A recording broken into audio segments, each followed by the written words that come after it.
Ma... Così? Buonasera a tutti. Allora, questo è un piccolo pensiero che ho voluto fare da parte mia per il gruppo folk. 1 anno e mezzo nel folklore. Grazie a loro mi hanno trasmesso la passione. Per me sono come una seconda famiglia. E ho voluto fare un piccolo pensiero, via. Chiamare il vicepresidente, il presidente.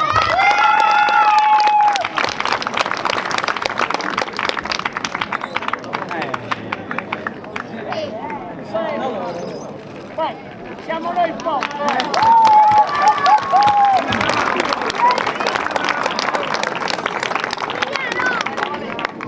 Grazie. Va bene. Vedete quando le frasi arrivano all'improvviso, non sono preparate?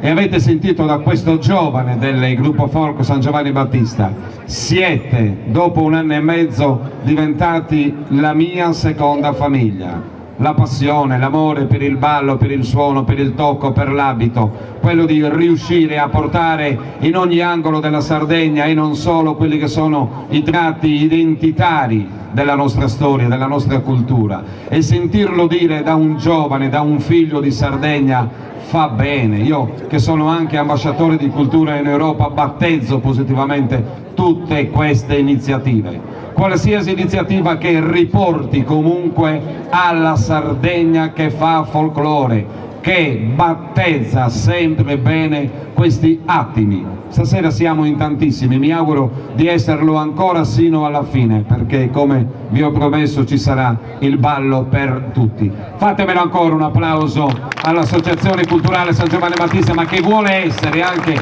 un applauso per tutte quelle persone che amano il progetto Sardegna, che da generazione in generazione riesce sempre a creare quelle giuste magie, quella bellissima luce che stasera illumina anche Piazza del Giubileo. Grazie Bastiana, a dopo.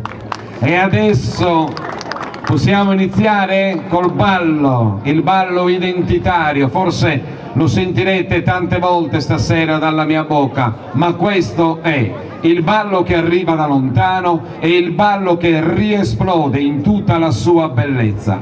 Ogni qualvolta le nostre ragazze e i nostri ragazzi si indossano l'abito bello, l'abito della festa, e con gioia lo portano in un palco. Con Salvatore Pitorra, che neanche, oltre ad essere il presidente dell'Associazione Culturale San Giovanni Battista, è anche il suo suonatore. Una passione che arriva da lontano, una passione che arriva da bambino, una passione che riesce ancora oggi a travolgere se stesso e anche il gruppo folk. Salvatore Pitorra e queste bellissime 2 coppie del gruppo folk San Giovanni Battista.